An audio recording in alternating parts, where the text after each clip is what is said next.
What if the food sitting in your pantry right now could either save your life or quietly get you killed when it matters most? Most people assume they're ready. They've got a few cans tucked away, maybe some bottled water, and they tell themselves that's enough.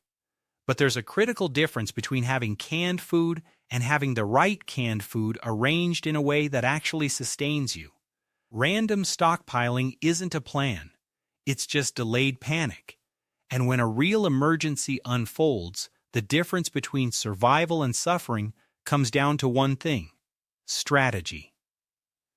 Today, we're going through 10 canned foods that form a complete, thought-out survival system, not a random shopping list.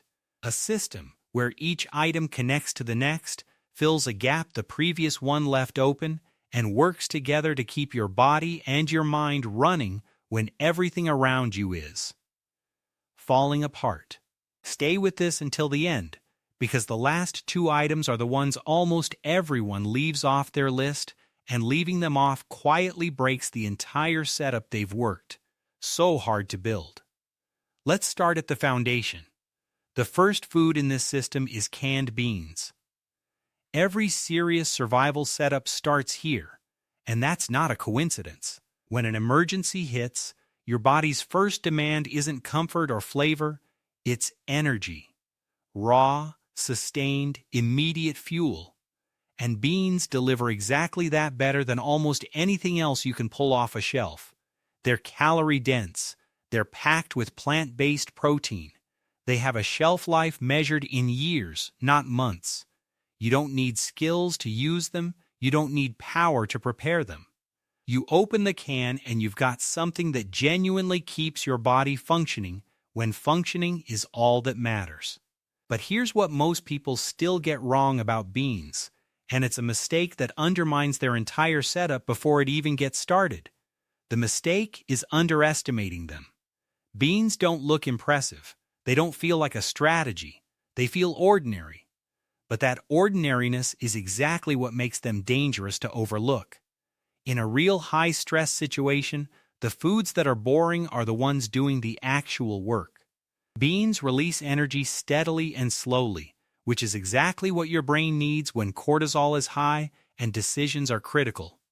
That even fuel is what keeps you thinking clearly instead of reacting emotionally. And in survival, poor decisions cost more than missed meals. But here's something equally important to understand. Beans alone will eventually break you. Not physically. They'll keep your body moving. But mentally, eating the same dense, bland food repeatedly does something most people don't account for. It drains motivation. It creates a quiet psychological fatigue that builds up until you start skipping meals, rationing irrationally, or making poor calls just to feel something different. Survival is never just physical. The mental dimension is just as real. And that's exactly why beans, as powerful as they are, can only be the beginning. Because the moment survival becomes mentally unsustainable, all the physical preparation in the world stops mattering. That mental dimension is exactly where the second food earns its place: canned tomatoes. Before you dismiss this as just an ingredient, understand what canned tomatoes actually do in a survival context. Because it isn't what most people think. This isn't about making food taste better in a casual sense. This is about making your food supply psychologically survivable over time. Here's a reality that most emergency prep guides skip entirely. In a real crisis, it isn't raw hunger that breaks people first. It's repetition. Eating the same dry, heavy, colorless food day after day doesn't just get boring, it starts to feel like punishment. And when food feels like punishment, your mind begins to reject your own supplies. You eat less. You resent what you have. You start making substitutions that don't serve you. And that's where things fall apart from the inside. Canned tomatoes break that cycle. The moment you introduce acidity, liquid, and depth into your beans, everything shifts. A dry, heavy bowl becomes something with brightness and contrast. It's not gourmet.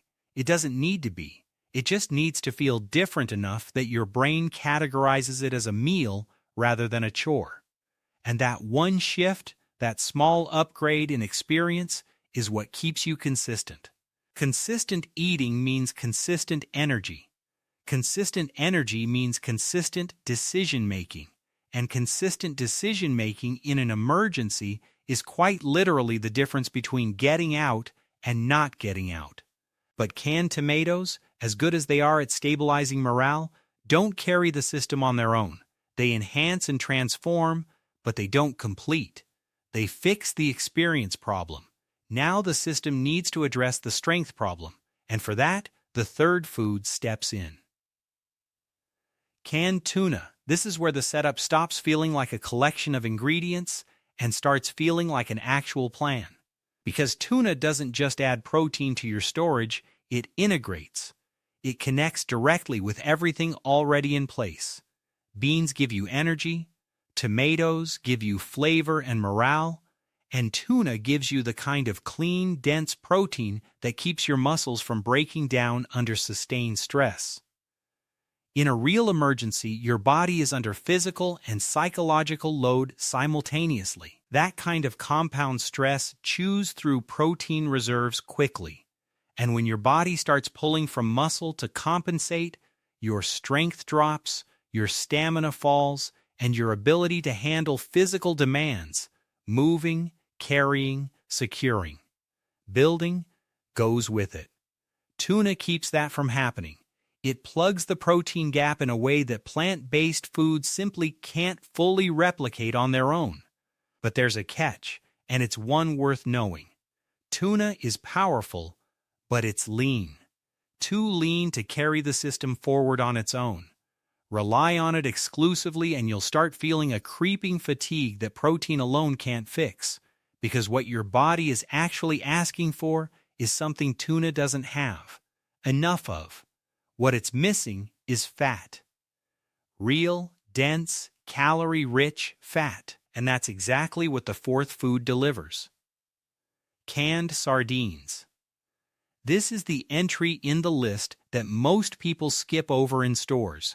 And it's the skip that quietly sabotages their entire setup. Because up to this point, you've got energy from beans, morale from tomatoes, and protein from tuna.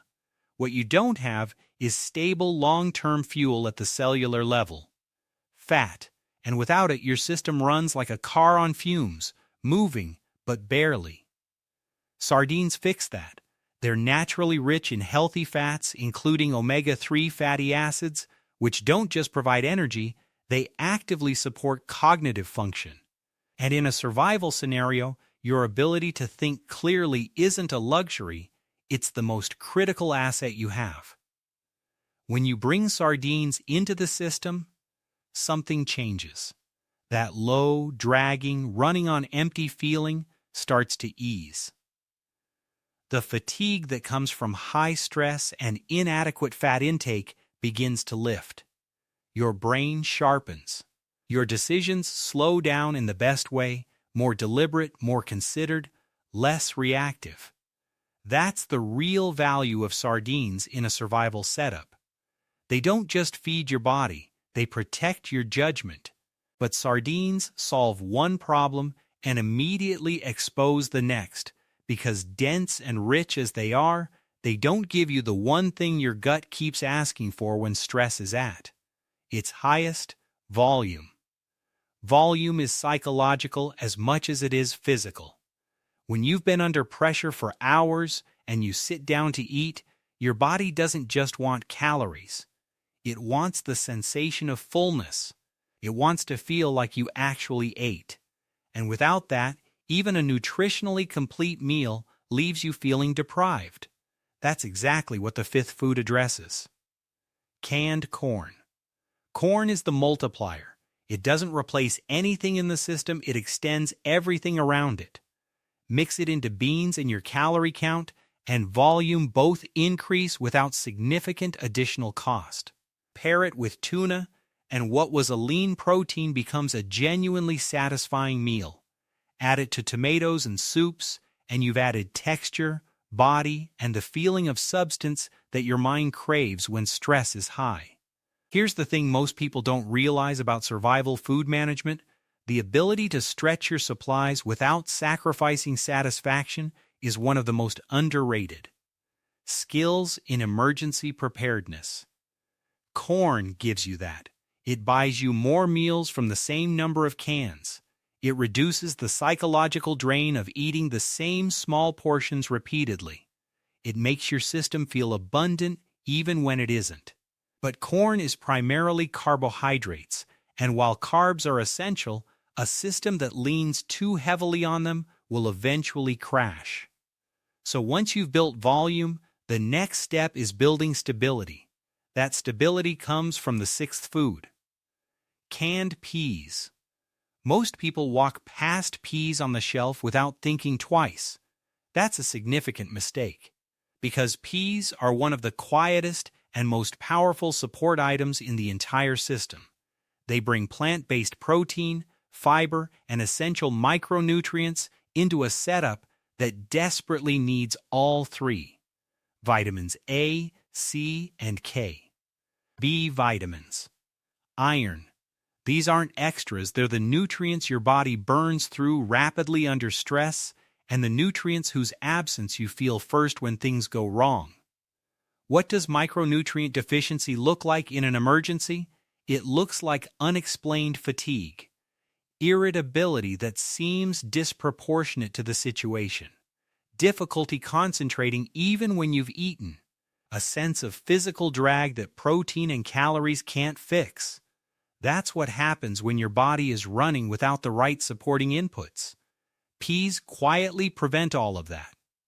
They fill in the nutritional gaps that the heavier, denser foods leave open. And because they're mild in flavor and soft in texture, they integrate into virtually everything else in your setup without friction. But here's the question most people don't ask until it's already a problem: what happens to your system when you're not just hungry, but exhausted, so drained that even eating feels like effort? That's where the seventh food becomes essential: canned soup. This is where the system shifts from survival into something closer to recovery. Because there will be moments in any prolonged emergency when your body isn't just hungry, it's depleted. When the idea of preparing even a simple meal feels overwhelming. When what you need isn't complexity, but ease. Canned soup is the answer to that specific moment. It's ready with minimal effort. It's warm, which matters more than most people acknowledge. Warmth does something to morale that cold food simply cannot. It triggers a sense of safety and comfort that your nervous system desperately needs during high-stress periods. But soup does more than just comfort. In emergency conditions, hydration becomes a constant challenge, and soup, naturally liquid, naturally salted, addresses both fluid intake and electrolyte replenishment in a single serving. It reduces the cognitive load of eating. It resets your mental state when you're running low. And it integrates everything else in your system with minimal preparation: beans, corn, peas, meat, tomatoes. All of it can go into a soup and become something warming and sustaining rather than cold and mechanical. But soup, as essential as it is, has a limit, and that limit becomes obvious when your energy demands spike. Because when you're doing real physical work, light meals stop cutting it. Your body starts asking for something heavier, something that holds. And that's what the eighth food provides: canned meat, beef or chicken. This is the anchor of the entire system. Everything built so far: beans, tomatoes, tuna, sardines, corn, peas, soup, has been layering up to this moment. Because those layers are effective, but they're not complete without density. Canned meat delivers density. It delivers presence, the kind of food that immediately signals to your body that a real meal just happened. Mix canned beef into beans and you've transformed a survival staple into a full, satisfying plate. Drop canned chicken into soup and what was light comfort becomes genuinely sustaining. Even corn and peas shift from feeling like sides to feeling like parts of a real dish when meat enters the equation. When energy is critically low and physical demands are high, your body isn't just asking for calories. It's asking for something substantial, something that delays hunger for hours rather than minutes. Canned meat does that. It carries the system through the hardest hours, the ones where everything else would leave you short. But there's something worth acknowledging about meat that most survival guides ignore. Meat is powerful, but repetitive.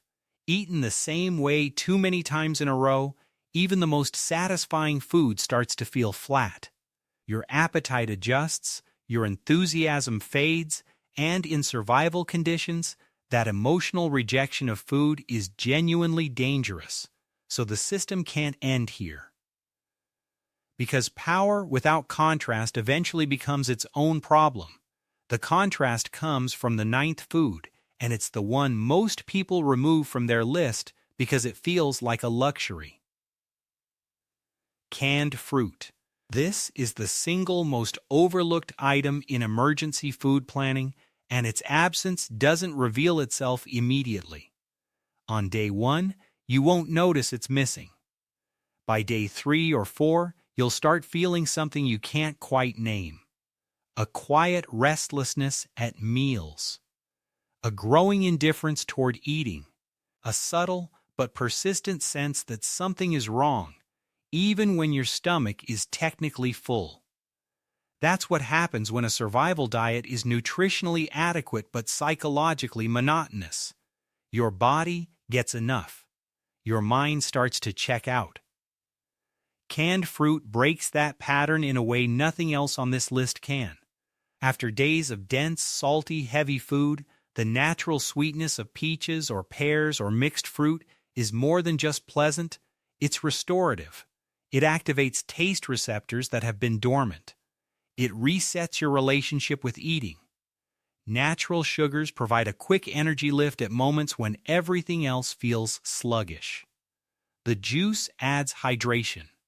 The lighter texture contrasts with the weight of everything else you've been consuming, and the experience of eating something that doesn't feel like pure survival, something that feels almost normal, does something powerful for motivation. Because motivation, in a prolonged emergency, is not a luxury. It is a survival resource. The moment you stop wanting to maintain your system is the moment your system starts to fail. Canned fruit keeps you in the game mentally. It signals to your brain that this situation is still manageable, that you're not just enduring, you're maintaining. And that psychological distinction matters enormously for how long a person can sustain real performance under pressure. But even with all of this in place, there's still one final gap that almost everyone leaves open. And without filling it, the system never quite locks together the way it should. Because canned fruit, while essential, still doesn't answer the question of cohesion, of how all these separate items become a unified experience rather than just a rotation of individual cans. That answer is the 10th food, canned milk or evaporated milk. This is the item that almost nobody thinks to include, which is precisely why most canned food setups never feel fully complete. They feel like stockpiles, like collections, like random cans on a shelf waiting to be opened in isolation. Canned milk is what turns all of that into a system. Here's what it does specifically. It integrates. It doesn't just sit next to everything else, it connects everything else. Add it to soups or stews, and they transform from just calories into something closer to actual meals, the kind that feel familiar, the kind that your body recognizes as normal. Sustenance rather than emergency rations.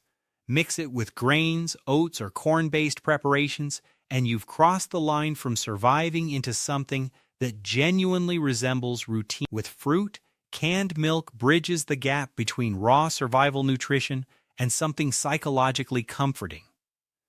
It softens textures.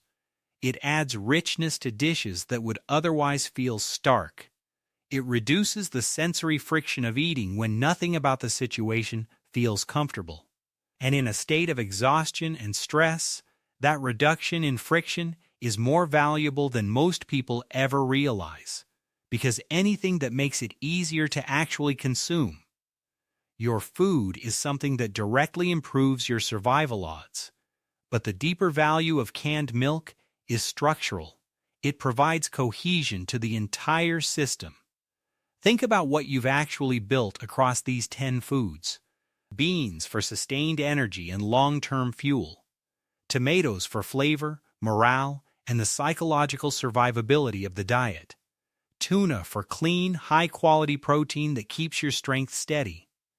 Sardines for healthy fats that support cognitive function and reduce fatigue. Corn for volume, stretch, and the sensation of fullness that keeps you mentally stable. Peas for the micronutrients, fiber, and quiet nutritional support that prevents hidden deficiencies. Soup for comfort, hydration, low-effort sustenance, and morale on your hardest days. Canned meat for density, presence, and the anchor that makes every other meal feel complete. Canned fruit for psychological contrast, natural sugars, and the mental reset that keeps motivation alive. And milk to tie every single piece of this together into something that functions as a unified whole. Because when you look at these 10 items as a system rather than a list, something becomes clear that most people never see when they're loading random cans into a cart. Nothing here stands alone. Every item supports the one before it and prepares the ground for the one after it. Beans naturally lead into tomatoes. Tomatoes amplify tuna. Tuna pairs with corn. Corn stretches alongside peas. Peas balance out the density of canned meat. Soup pulls everything together into an accessible form when energy is lowest. Fruit resets the cycle and keeps the mind engaged. And milk makes the whole experience human enough to sustain over time. That's the architecture of a real survival food system, and the difference between that and a random pile of cans is the difference between being genuinely prepared and just feeling like you are. There's a version of emergency food prep that most people do. They grab whatever has a long shelf life, stack it in a corner, and check the box in their mind that says ready. And on the surface, that looks like preparation. But when a real situation unfolds over days instead of hours, those random supplies start showing their gaps almost immediately. The nutrition gets uneven. The experience becomes intolerable. The mental fatigue sets in faster than the physical, and decisions start suffering. That's not preparation, that's a delayed problem wearing the costume of one. What we've gone through today is different. It's a system built on how the human body actually functions under stress, on how the human mind actually responds to prolonged pressure, and on how the right foods in the right combination can make the difference between enduring a crisis and actually getting through it intact. Every single food on this list was chosen because of what it adds to the system as a whole, not just what it provides in isolation. And that distinction is everything. So here's what this actually means for you. If you go through this list and find gaps in what you currently have stored, those gaps are worth filling sooner rather than later. Not because panic is the right motivator, it isn't, but because calm, deliberate preparation is exactly the kind of action that makes everything else feel more manageable. Building this system isn't complicated. It doesn't require a large budget or a lot of space. It requires intention, knowing why each item is there, what role it plays, and how it connects to everything around it. That knowledge is what separates a prepared person from a stocked one. And being prepared isn't about expecting the worst, it's about knowing that if the worst arrives, you have something real to fall back on. If this breakdown gave you something useful, something you didn't have before you started watching, do something simple. Hit like on this video. It tells us what's worth going deeper on, and it helps my channel reach more people who are trying to think about this the right way. We put real thought into every piece of content we build here, and the like button is the simplest way you can signal that it landed. We'll see you in the next one, and when we do, we'll be going even further into what it actually takes to be ready when it counts.